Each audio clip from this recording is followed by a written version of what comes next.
UP को Indian film industry का hub बनाने के लिए यूपी की गवर्नमेंट ने कई सारे इंफ्रास्ट्रक्चरल मार्वल्स डेवलप किए हैं, जैसे इंडिया का सबसे बड़ा airport Noida international airport and world's longest river cruise Ganga Vilas. Not just this, traffic कम हो और कनेक्टिविटी बढ़ जाए, इसीलिए वहाँ पर इंडिया का पहला 6 लेन हाईवेज डेवलप हो रहा है, वो भी इतना एडवांस्ड कि उसके ऊपर आईएएफ के फाइटर जेट्स की इमरजेंसी लैंडिंग भी पॉसिबल है। एंड अल्टीमेटली ये सारे डेवलपमेंट का इम्पैक्ट ये होगा कि if you look closely, Bollywood की 80% वर्कफोर्स जो यूपी से ही है, वो अब से यूपी की ही फिल्म इंडस्ट्री में काम करेगी।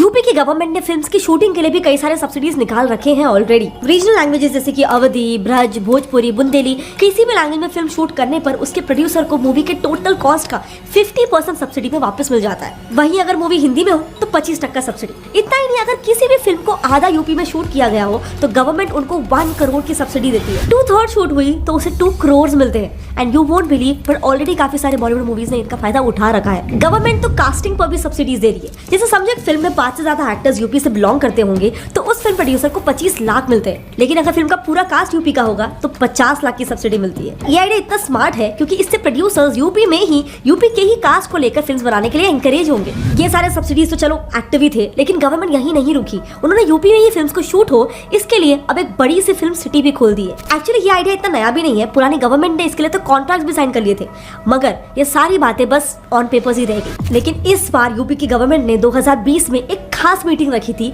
वो भी बॉलीवुड के टॉप 35 प्रोड्यूसर्स और आर्टिस्ट के साथ, जहां उनका ये मैसिव 1000 एकर्स का प्लान उन्होंने सबके सामने रिवील किया। लेकिन इस प्लान पर सारे मेंबर्स तब एक्साइटेड हुए जब यूपी सीएम ने उस फिल्म सिटी के अंदर की यूनिक फैसिलिटीज को डिस्क्लोज किया। फैसिलिटीज जैसे कि स्टूडियोज, रेसिडेंशियल, थीम पार्क और यहाँ तक कि फिल्म इंस्टीट्यूट और एयरपोर्ट की। लेकिन ये भी कुछ नहीं, इस नई फिल्म सिटी में तो पोस्ट प्रोडक्शन के स्टूडियोज भी होंगे जो ये मेक श्योर करेंगे कि यहाँ शूट होने वाली फिल्म का कास्ट एक बार अंदर आने के बाद उनकी मूवी को हार्ड ड्राइव में लेकर ही वापस जाएगा। इस पूरे प्लान की लोकेशन को और ज्यादा कन्वीनियंट बनाने के लिए इसे ग्रेटर नोएडा में यमुना एक्सप्रेसवे के पास ही बिल्ड किया जा रहा है, जो दिल्ली से भी कुछ 60 किलोमीटर की दूरी पर है, जिससे फिल्म सिटी की कनेक्टिविटी काफी हद तक बढ़ जाएगी। सो बेसिकली यूपी के लोगों को एम्प्लॉयमेंट भी मिलेगा और स्टेट का डेवलपमेंट भी हो जाएगा। मेरे हिसाब से ये पूरा फिल्म सिटी का डेवलपमेंट का स्टेप यूपी के लिए एटलीस्ट काफी ज्यादा जरूरी था, क्योंकि वहाँ आज तक कोई भी खास डेवलपमेंट इतना हुआ नहीं था। मेडिकल कॉलेजेस का एग्जांपल ले लो, 1947 से 2016 तक पूरे उत्तर प्रदेश स्टेट में सिर्फ 12 ही मेडिकल कॉलेजेस खुले हैं। उसी के लेवल का वेस्ट बंगाल स्टेट को ही अगर देखें तो वहाँ पर 31 मेडिकल कॉलेजेस अभी तक खुल चुके हैं। यूपी इंडिया का सबसे पॉपुलेटेड स्टेट, यानी इतना वर्कफोर्स होने के बावजूद भी इंफ्रास्ट्रक्चरली हमेशा पीछे ही रहा है। 2017 तक तो स्टेट में सिर्फ 2 ही बड़े एक्सप्रेसवे थे, यमुना एक्सप्रेसवे और लखनऊ आगरा एक्सप्रेसवे, जिन्हें भी पूरी तरह से फंक्शनल होने में 10 साल का टाइम लग गया था। अभी की प्रेजेंट गवर्नमेंट ने यूपी में एक ऐसी स्ट्रैटेजी इंपोज की जिससे यूपी का पूरा काया पलट। तो गवर्नमेंट जान चुकी थी कि स्टेट में अच्छी कनेक्टिविटी और इंफ्रास्ट्रक्चर के साथ साथ रीडेवलपमेंट ना होने की वजह से वो हर सेक्टर में थोड़ा पीछे है। इनफैक्ट यही वजह थी कि एक मेजर रिलीजियस टूरिस्ट हब बनने के बाद भी वहाँ का टूरिज्म काफी ज्यादा कम था। एग्जांपल के लिए वाराणसी का काशी विश्वनाथ टेम्पल ही देख लो। उस एरिया का आखिरी लार्ज स्केल डेवलपमेंट 1780s में अहिल्याबाई होलकर ने किया था। उनके बाद से अब तक वहाँ पे कोई भी रीडेवलपमेंट के साइंस नहीं है एंड वो पूरा मंदिरों के आसपास वाला एरिया काफी ज्यादा बुरे कंडीशन में। यही फैक्टर्स किसी रिलीजियस प्लेस को ओवरक्राउडिंग और स्टैम्पीड से भी काफी वल्नरेबल बना देते हैं। लेकिन यूपी सिर्फ स्टैम्पीड जैसे प्रॉब्लम से वल्नरेबल नहीं था, उसके ऐसे हालत के पीछे एक और मेन रीजन था यूपी में चल रहे क्राइम्स और गुंडा राज। इस प्रॉब्लम के रूट्स इतने स्ट्रॉन्ग थे कि ये यूपी की पॉलिटिक्स को तक इन्फ्लुएंस करता था। अगर मैं सिर्फ लखनऊ की ही बात करूं तो वहाँ 180 क्रिमिनल गैंग्स थे। ये गैंग्स कोई भी पब्लिक गवर्नमेंट लैंड को अपने इलीगल कामों के लिए हड़प लेते थे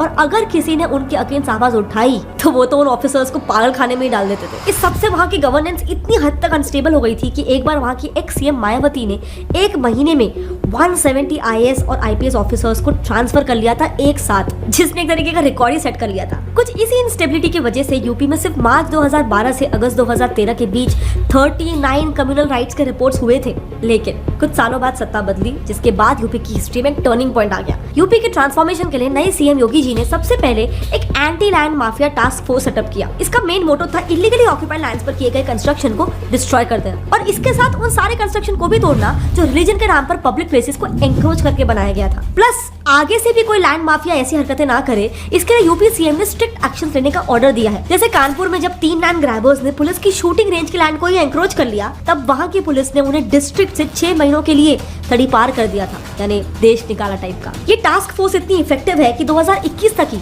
67,000 फ्रिकिंग एकड़ का लैंड फ्री हो गया है। इसके अलावा यूपी की गवर्नमेंट ने एस्टैब्लिश किया है एंटी रोमियो स्क्वाड, जिसका मोटो है लड़कियों को सेफ फील करवाना। एंड अगेन बिलीव इट और नॉट, लेकिन इसके आते ही यूपी में रेप केसेस ड्रास्टिकली चेंज हुए हैं। सो कहीं ना कहीं आज इन्हीं सब एक्शंस की वजह से यूपी के लॉज का काया पलट हो चुका है। यूपी के जो ऑफिसर्स पहले कुछ कहने से भी डरते थे, उन्होंने 2017 से 2022 तक टोटल 168 गैंगस्टर्स का एनकाउंटर किया है। इसके अलावा एक और बहुत ही इंपॉर्टेंट स्टेप ये था कि जितने भी गैंगस्टर्स जेल में ऑलरेडी बंद थे, उन्हें कोई दूसरे दूर के जेल में शिफ्ट किया गया ताकि वो किसी के भी साथ अपने एरिया वालों के साथ कांटेक्ट में नहीं आ सके। ये सब के बाद तो योगी जी का ये तक कहना है कि यूपी में अब एक भी गैंगस्टर नहीं बचा है, लेकिन वो आगे मालूम पड़ेगा। अब रही बात यूपी को एक कल्चरल रिलीजियस टूरिज्म प्लेस बनाने के लिए, तो योगी जी ने रिलीजियस प्लेसेस को रीडेवलप करने का भी रास्ता चुना है। इसके लिए उन्होंने काशी विश्वनाथ कॉरिडोर को डेवलप करने के साथ साथ 60 से ज्यादा मंदिरों को रेनोवेशन भी किया है। एंड ये सब के रिजल्ट उनका डेटा ही बताता है। आखिरी 5 सालों में वाराणसी के टूरिस्ट 10 टाइम ज्यादा बढ़ चुके हैं। एंड एक बात बहुत इंटरेस्टिंग है कि यूपी की गवर्नमेंट टूरिज्म बढ़ाने के साथ साथ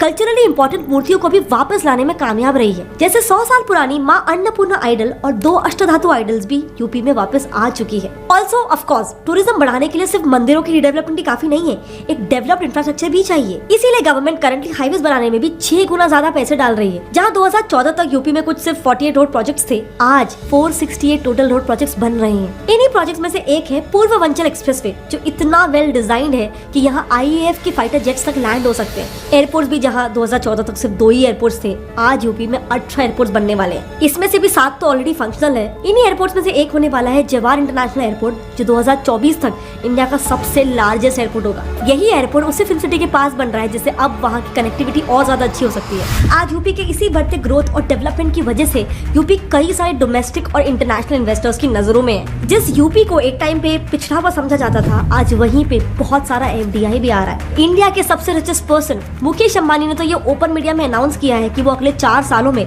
75,000 करोड़ इन्वेस्ट करने वाले हैं सिर्फ यूपी में।